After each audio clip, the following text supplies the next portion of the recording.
Hey, it is Monday, January 5th. I am back at this on my way back to work. Gonna start posting videos again on a daily basis, or at least on my work days. Man, this winter break was great. It was a great time to just recoup, see some old friends, hang out with family. It definitely wasn't as productive as I wanted it to. Had to personally, I went through kind of a breakup, so that also took a little bit too much of my time, just dealing with that. But all good. I think it was definitely for the best for both of us, and so yeah, we're gonna keep on moving on. I'm gonna keep showing up and see where this takes me. I don't even quite know. And my hair is a little just out today. The curls are showing, but yeah, just on my way back to work.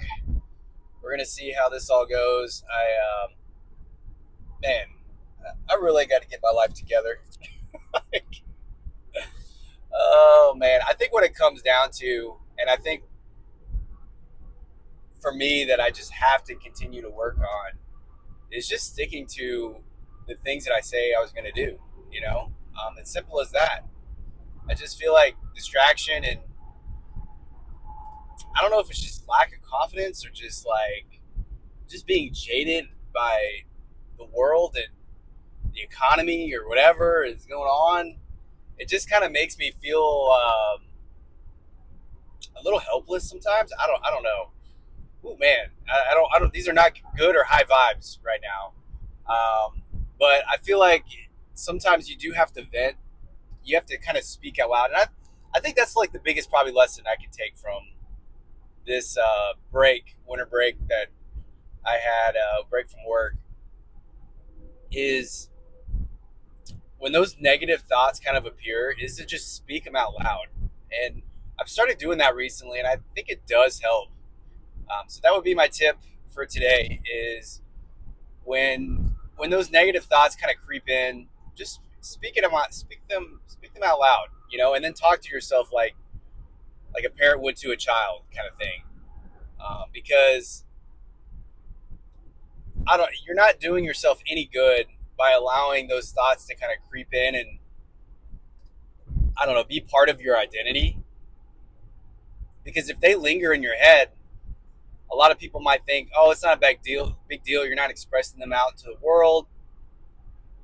Who cares? Blah blah blah. But they're they're they're they're in your mind, and the more you think about it, the more those neural pathways, the more those thoughts become your identity. And in reality, they are part of your identity right now, and that you're thinking about it. And so you kind of have to like reshape that identity, your reality, right at that moment, because you can't allow those thoughts to linger. You have to kind of grab them, put them to the surface, confront them, acknowledge them, and rewrite the story. Rewrite the story for yourself. And that's all. That's constantly what I'm trying to do for myself, is just kind of rewrite the story. And I'm still trying to figure out what story I want to write, man. It's like it's an existential crisis on my end, because I don't know. I'm getting too old for this, man. I really should have life figured out by now.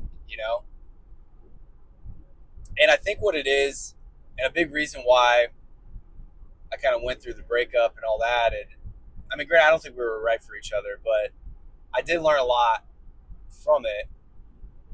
And I just think that I'm still just lacking that crystal clear clarity, that like singular like mission. I mean, I have like a broad mission, of course. Like I understand the meaning of life, and that I do think that I want to leave this world better than I found it, and I want to provide value to the world.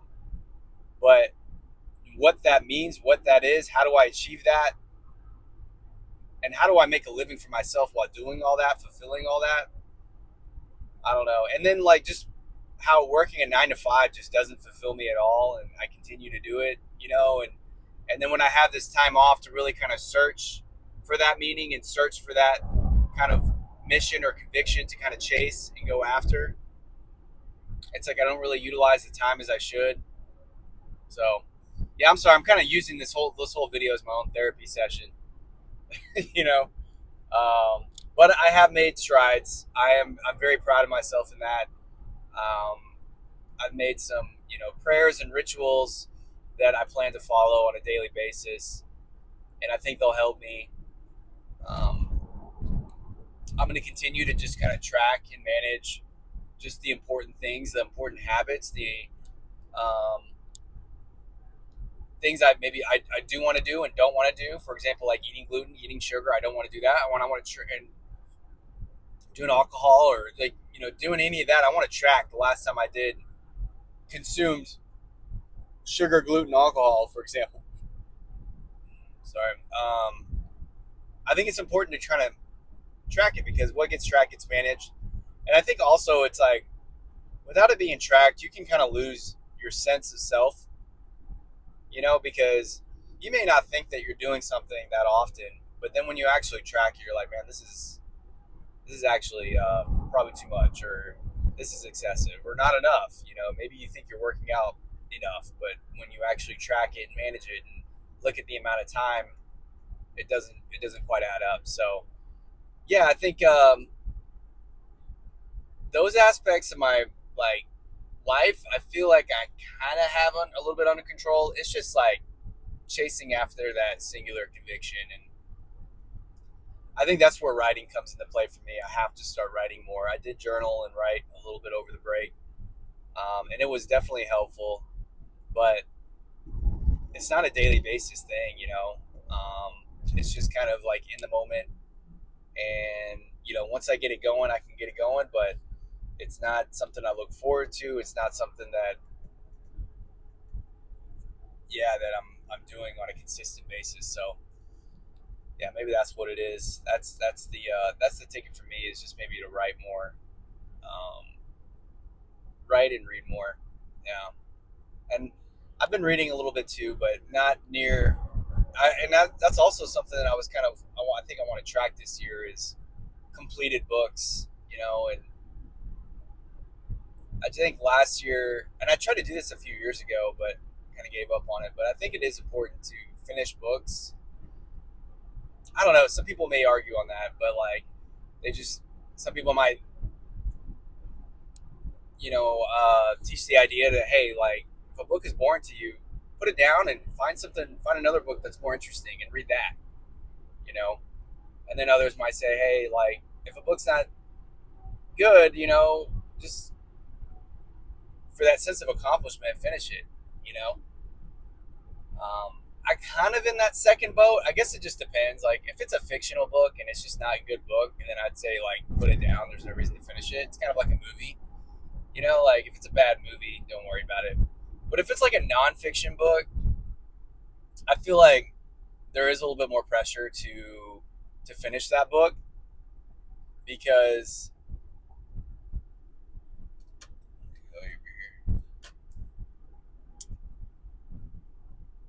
you just don't know. I mean, you typically if it's a nonfiction book, you're reading it for a purpose. You're reading it for a reason. The subject matter, or it's an autobiography, or whatever it is piqued your interest. And so I think it's more important to finish those types of books. Anyway, yeah, it's just yeah. I'm kind of speaking out loud and using this as my own therapy session, so I apologize. And before I trail off more, I probably should just go ahead and end the video. So I really appreciate you tuning in, joining me on this journey. Man, it's going to be a long journey for me. It's going to be. I wish I could just figure out life and just be like, yeah, that's it, and maybe I will. Maybe I got to visualize that for myself, and it'll happen for me at that point. So yeah, we'll see how it all goes. I'm cautiously optimistic about it all, about my life, and we're gonna see how it all works out. But anyways, I appreciate all the love, and just want to wish you many blessings and love and peace yourself, and I'll see you next time.